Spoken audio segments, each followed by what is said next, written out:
there, my name is Holly from Holly Marie Photography. Today we're going to be talking about older newborns. A lot of people don't accept newborns past the age of like 3 weeks or so, and I think that that's just a huge missed opportunity. Older newborns can be a lot more challenging, but if you know how to work with the older baby and set the mama's expectations, they are amazing. The benefits of older newborns is they make eye contact, they're smiley. Typically the moms will book last minute, so they're gonna fill spots that no one else would have booked anyway. And usually they're eternally grateful that you're able to squeeze them in, and also they're usually so impressed that you're able to do a good job. So today we're gonna go through all of the tips and tricks to get the baby to be calm and to get great pictures of them awake or asleep, how to prepare, because I mean the session could go either way. They could be awake, they could be asleep, they could be screaming, they could be happy. So kind of what we're going to do is talk about all of the different ways that we can prepare to make the session go as smoothly as possible. I'm also going to give you tips on wrapping and safety and lighting and posing, and I'm going to show you all of the behind the scenes things and all of the props that I use, in addition to also showing you the live footage yesterday from the 11-and-a-half-week-old baby girl that I shot. So let's go ahead and get started. If you don't have a wrapping buddy, I recommend you find one.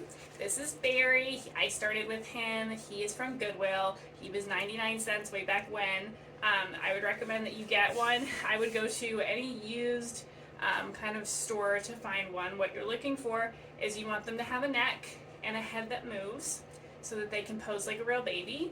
You want them to have arms, again, that move and are flexible to do all of the different poses they need to do, and legs. You want to make sure they also have a torso. Again, you're looking for it to be as close to a newborn baby as possible. So she's a doll too, but look, they're very similar in body shape and feel. So I'm gonna use Willow, and we'll put Barry to the side. The very first thing we're going to do is we're going to think about the poses that we want to get done today. So I already know that after I'm done with wrapping, I want her in an outfit. I was planning on using this for both the parent shots and a pose, but the parents brought her in with an outfit they wanted to use already for the parent pictures. And that happens sometimes, and that's totally fine, but I'm still going to do the outfit anyway.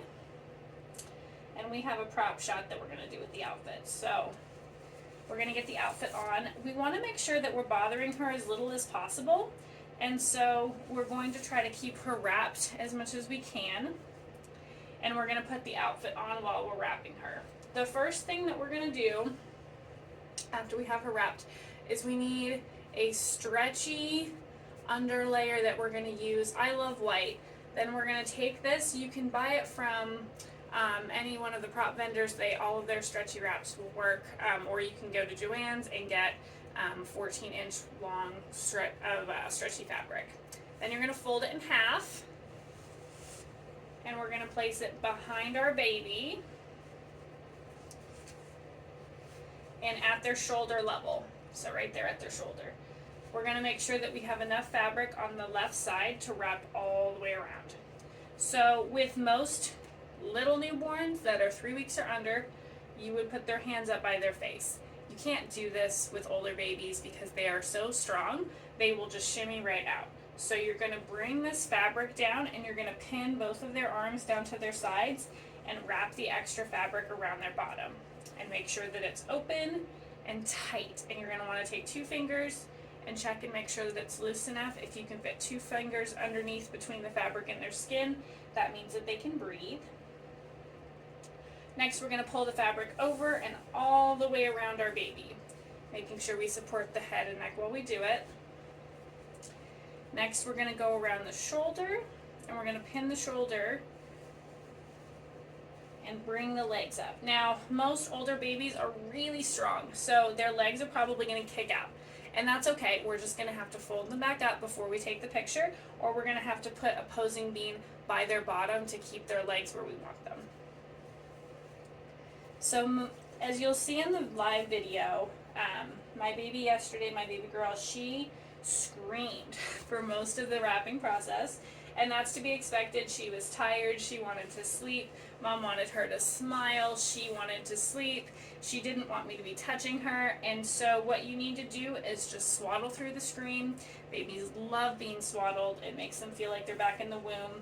So you just keep swaddling, and then as soon as you pick them up and start shushing and rocking them, they're going to go back to sleep and be just fine. So what you want to do with older babies, it doesn't matter how you rock a small newborn too much, but with older babies that are usually really colicky, which means they scream all the time, they're really gassy, they have lots of gas bubbles, they may have reflux, you're going to want to keep them upright as much as you can. So what that looks like is you're going to want their legs and body pinned to your chest, and you're going to want to fully support their head, and you're going to want to rock them just like this right in front of you. You can pat their bottom, you can sway, you can bounce up and down. The reason that you want to do this is, one, a lot of the poses that we're going to do are upright, and so it gets the baby used to this position. Also, if they have reflux, then they're less likely to be in pain from like the acid reflux coming up their throat. It helps with gas bubbles because their airway is more open so that the gas bubbles can come out. So all in all, it'll just make the baby a lot more comfortable. So the first pose that we're going to do, get my stuff out of the way, is the Flickady. So with a younger baby, I would try to turn them like this and pose them backlit and adorable on the cat scratcher. But with an older baby, they're not going to do that for you, and that's totally fine. So what we're going to do instead is the Flickady will be over the cat scratcher, but I'm going to show you just like this. And all we're going to do is we're going to place the baby in the cat scratcher. That is it. And then she's ready to go. This is an amazing pose for older babies because nothing is expected of them. All they have to do is lay in the cat scratcher. All right, now that our baby's in the cat scratcher, we're going to talk light and angles really quickly. So the general principle behind lighting a newborn is that you want pretend her face is a clock, right? You have 12, you have 6, you have 10, and you have 2. You always want the light to be hitting at 10 or at 2 for her face to be properly lit. You want it to hit at 10 and make this whole half of her face bright, there to be light on this cheek, and shadow over here on this cheek. That is the perfect lighting for a newborn, and lighting is really important to make their skin tones look good and to make the picture look good. So that's what we need to be looking for. This pose is pretty easy because their head is kind of flat, but if you have the baby with their chin more down, the light's not going to look as good because it's hitting the back of her head at 10, and we need it to be hitting her face at 10. That's why in newborn pictures you always want their head looking back and up. Also, you never want their chin to be on their chest, so looking back and up helps their airflow to stay open. All right, so we have her at a 45-degree angle. The light is coming in at 10 o'clock and going down her face. We have nice shadow. Now we're going to talk angles. So the main one is up here in front. Then you're going to get close. Then you'll get vertical. Then you're going to go from the side. Then you're going to go close in from the side. And you're going to get feet.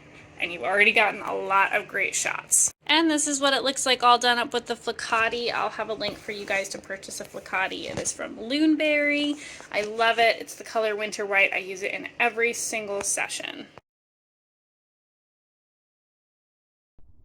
So here we have our 11.5, almost 12-week baby girl that I shot yesterday. She's not happy. She's screaming. They hate being naked at this age.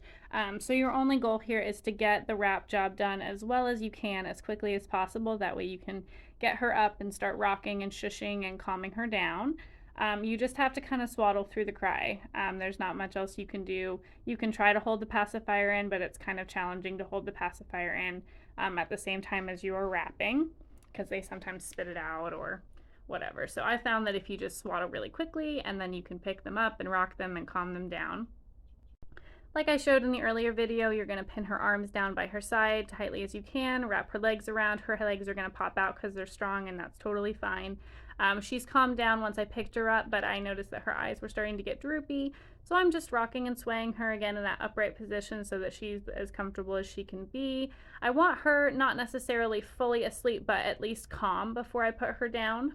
I'm not going to wait until she's fully asleep because she can be awake or asleep for this pose, but I do want her to be calm. So I'm going to rock her a little while, and my goal is to get her fully into a deep sleep before bucket and table poses. So right now, I'm not rocking her all the way to sleep between each one. I'm rocking her until her eyes are calm and she seems like at least half asleep or content, and then I will put her down, take the picture, and then I'll do the crisscross wrap and the other wraps, and then my goal is to get her fully asleep before bucket. She did really good, and she did fall asleep before the bucket pose. If she hadn't been fully asleep by bucket, then I would have not done bucket during this set, and I would have waited until I finished my potato crisscross table and the whole other workflow that I did after the naked shots. I would have just saved the bucket till the end of that. Here you can see I'm leaning all the way over the baby, getting a couple different angles. I'm adjusting her feet, crossing them back over so they cover the diaper. I'll lean in and close her eyes a couple times too. I don't care if she's awake or asleep, but she has to be either wide-eyed awake or closed-eyed asleep and not kind of in between. She sped up just a little bit, so I went in to clean it up. You can edit it out, but it's so much easier if you take care of it while you're in the session as opposed to editing it out.